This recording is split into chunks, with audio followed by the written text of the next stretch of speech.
Welcome to this podcast on living with young onset dementia in Derbyshire. My name is Phil Wall. I'm a commissioning manager at Derbyshire County Council, and my co-host here today is Wendy. Wendy, do you want to introduce yourself? Hi, I'm Wendy Burton. I co-chair the Dementia Together co-production meeting with Phil, and I'm also a carer for my husband, Ian, who has young onset dementia. Thanks, Wendy.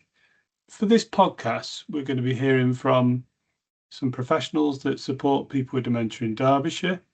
We're also going to be hearing from someone who is going through the diagnosis process for young onset dementia, and we're going to be hearing from a husband as well. So that's Tony and then Nigel's her husband. The podcast has been recorded to share experiences of people living with and caring for those with young onset dementia or waiting for a diagnosis. There are around 250 people who are under 65 living with dementia in Derbyshire.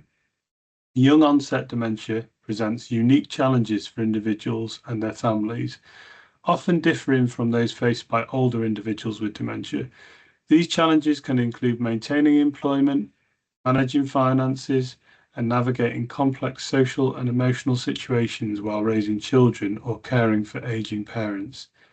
Therefore, people with young onset will need different support and information related to their circumstances, and this is why in Derbyshire we have identified this as a key area. So Lisa Byrne, a dementia advisor at Alzheimer's Society, provides tailored support to younger people living in Derbyshire. My role as the young onset dementia advisor means that I work with people under the age of 65 across Derbyshire who are living with dementia. I support people pre and post diagnosis, and I support anyone who is concerned about their memory and their loved ones as well. I help people to understand more about their condition and how to adapt to changes in their cognitive ability and their behaviour. I support carers, family members and loved ones to understand the condition and how they can best support the person living with dementia. I support people with accessing local services and benefits and signposting appropriate services when things in their lives change or become more complicated. I also try to raise awareness of the complications that younger people face when being diagnosed with dementia and how having younger families, or if they're still working, how this might affect their day-to-day lives. Thanks, Lisa. Sarah Round is also with us. So Sarah's a specialist day service manager at DCHS and has set up a Living Well information programme for the NHS for younger people with dementia. Yeah, so in North East Derbyshire, we run the Living Well with Dementia programme, which is a 5-week course that people with a young onset diagnosis and their carers can attend to provide information, support and signposting to help them navigate the challenges ahead. So another aspect of the programme, as well as all the information they receive, is that it gives those who attend opportunity to meet other people with a young onset diagnosis and those supporting them. And we know that peer support is very important. Often people will develop support networks with each other, which can be invaluable. Thank you, Sarah. So over to Wendy now. We'd like to introduce Nigel and Tony, a couple who are going through a diagnosis process at the moment and live in Derbyshire. We're going to ask them to tell us a little bit more about living with dementia and what support has made a difference. Can you tell us about your experience of living with symptoms and recognising those symptoms and what prompted you to sort of get things investigated? I think because I had a head injury 5 years ago, and I started having seizures, and then it sort of progressed from there because I wasn't getting better from it. And everybody thought I'd have recovered from that a lot quicker than I did. And so luckily my GP was very supportive and got me in touch with neurology, and they've been invaluable really, doing different tests. And I know my cognitive function's low and it's got progressive deterioration with it. So I am forgetting more things now. And can you tell us about the diagnosis process? Yeah, they've done a lot of cognitive tests on me, a few scans, a lumbar puncture, but they can see from the Cambridge test that I am scoring less and less each time they do it. for the the puzzles that they show you. Is that like the Adam Brooks test? Oh, was that's it? the one. Yeah. Yeah. And were you working at the time, and are you working now? And did you get support from your employer? Yeah, I've been in retail for 39 years, and I suppose now I'm just going through the ill health early retirement process. But it's taken since March to get to the place we are now because it's such a long process. But my employer's been very supportive. Yeah. And changed my hours and things like that, and changed the jobs that I was doing. Yeah, so that's really good. They've tried to accommodate and support you. Yeah, but now my medical team have advised me to finish work. And how do you feel about that? Well, it's a big change. I never thought I'd finish. You always expect to finish when you want to, but when you don't have that choice anymore, it's sort of taken out your hands. Like with driving, I can't drive anymore. But then again, I would want to be safe on the road. So I know I'm not capable of driving. So I've got used to that. So what would you say to anyone listening to this that's worried about their memory, or they've got symptoms that they think might need looking at and could relate to a dementia?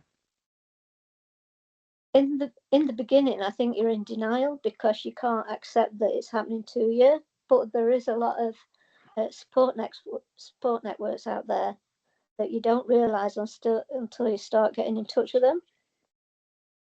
But your GP can point you in the right direction. Thank you, Tony. That was really insightful. The main thing is if you go to your GP and you're not happy the first time, keep pushing. If you know that something's not right, then keep pushing that to the GP and saying, look, this is what's happening. Do it like a diary and say this is what's happening every day, and give them. So the more information you've got, then the more information the GP's got to go on. That's what good happened advice. when Tony was working, she had some problems, and then the consultant couldn't put the pieces together, and then somebody then filmed her having a seizure at work, and that was the final jigsaw puzzle there. That was good of them, wasn't it? Because that's helped you with the pathway, really. So over to you then, Nigel.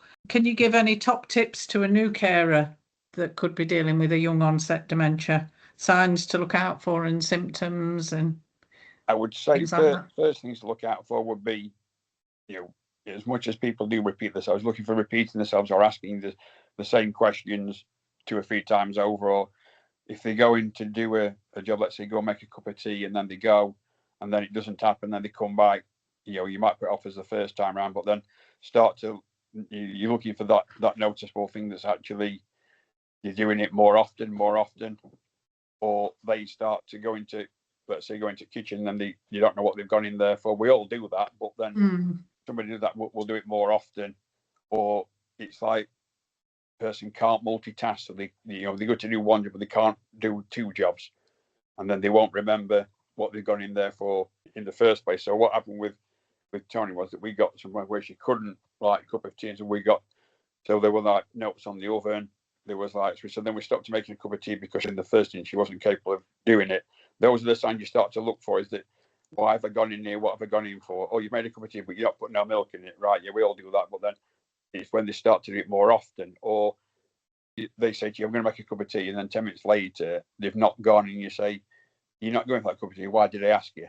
It's like those sort of, it's like little things, but those are the short-term memory stuff that they don't remember asking you today. They were going to make a cup of tea or go and do something.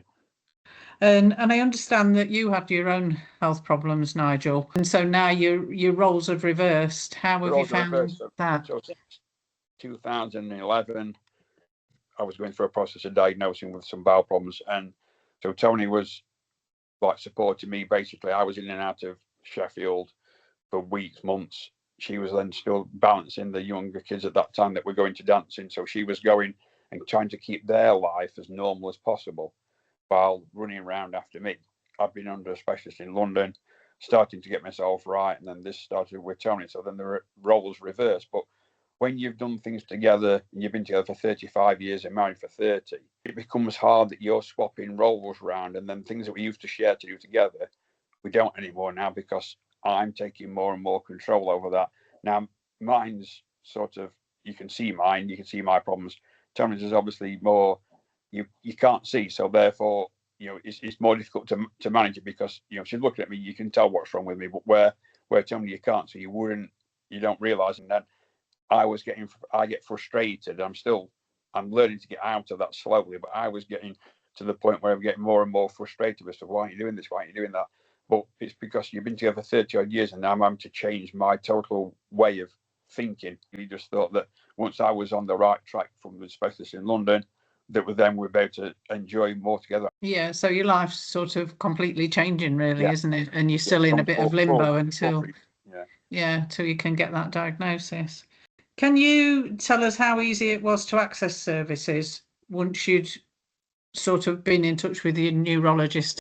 Did they point you into different services for some support? And to be truthful, no. All we got told from the neurologist was that there was sort of dementia cafes out there that you can go to, and because the neurologist is based in Sheffield, then everything was all signposted to Sheffield. So then we ended up doing some sort of digging and finding stuff, and then Tony found one in Bayton in Sheffield that was really good, and then we'd be going there every Tuesday afternoon. So one week they'd do sort of puzzles and stuff, and then the following week they would do singing. But we were the youngest there. Everybody else was like the older Alzheimer's. And then Tony found the Alzheimer's bit at Sheffield Fire Station.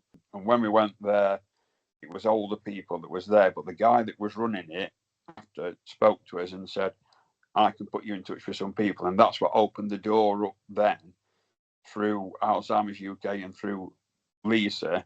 And then we had a meeting with Lisa, and the Lisa's literally opened up a massive pathway for us to be able to get in touch with people. And then obviously, like, to meet Sarah at Ash Green and stuff. We've been lucky that we've had that support from Alzheimer's UK, and then we had a meeting with Lisa at the hub in Chesterfield, and then it's her that's helped us out and pointed us in the right direction where we need to be. So she's done a lot of work, and I can't thank her enough, because without that and the other guy, I won't be obviously talking to you now or having meetings every Tuesday with Sarah's team. It's we've been very lucky. And have you found any support for you as a carer that's carer specific to help you and give you tips? We've been to the meetings at Ash Green on a Tuesday afternoon. Then yes, I have, because that talking to different people, I've learned quite a lot in the last 3 sessions, and I've learned a lot from other carers that's there, and that was what I wanted to try and get out of it. Plus also information that I didn't know about that Sarah's team was presenting to us at these meetings. So that's the bit that's helped me along as well, because you talk to people that's in a similar situation and you're asking how they're coping and what they're doing and stuff, and what they're trying to do is keep normality into that person's life. You just carry on and treat them as they were, before they got the let's say the diagnosis, or going through it. Don't think that it's going. You've got to carry on and try and keep them as active mind as possible. Keep them to what they used to. If they like going out for a coffee, then take it out for a coffee and a cake and that sort of thing. Just don't sort of like smother you. So you've had some good professional and peer support, which has been really good. And if there's one thing you could tell to somebody listening about your experience, what would you give them as a top tip sort of thing? First of all, be persistent with your GP, and then obviously reach out through Lisa, through Alzheimer's UK, and then Lisa's will point you in the right direction as to where you need to go. She'll advise you if you've actually done any work already, where you need to go from there. If you haven't done anything, she'll give you on the first steps on that as to where you need to go to try and get the best information, or whether that be like sort of benefits or whatever you might be entitled to. So this Derbyshire All Age Carers Association, they're a charity, but they've also been very good. A lady from there came out and did an assessment, and that was another one that opened up another bit of an avenue and a door for us, because when you go to some Alzheimer's or a big massive conference, when you go to that sort of thing, a lot of those people or stands there are dealing with people with older people with dementia, and then when you go and you're a young one, they don't really want to know this. Like, they're not interested. They don't think that you're real, shall we say. We had some kickbacks in the first place, but then now we're on the right track, and I'm hoping that we're going to stop on that right track now, if you know what I mean. Yeah, so it's educating those people to understand that somebody with young onset needs different support. Their needs and challenges are different, aren't they? Be persistent with your GP. Don't accept your first bit, and if you know it's not right, then just keep pressing it. Or there might be another GP that you might be able to see, that because some practices have somebody that's like a dementia specialist at their GP practice, which then are more likely to know the symptoms even though you're younger. That's really good. Thank you, Nigel. So we'd like to thank Tony and Nigel for taking part in this podcast on young onset dementia. Sharing experiences often proves valuable to others in a similar position.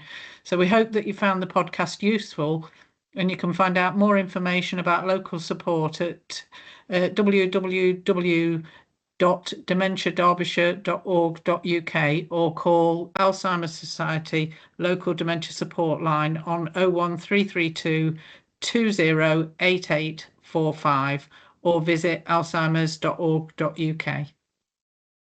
And a big thanks to Wendy as well, who's given up her time this afternoon to help with this podcast. One final plea from us, those listening, if this has been useful, please do share the word and share the link to the podcast, and it can hopefully help others. Thank you all.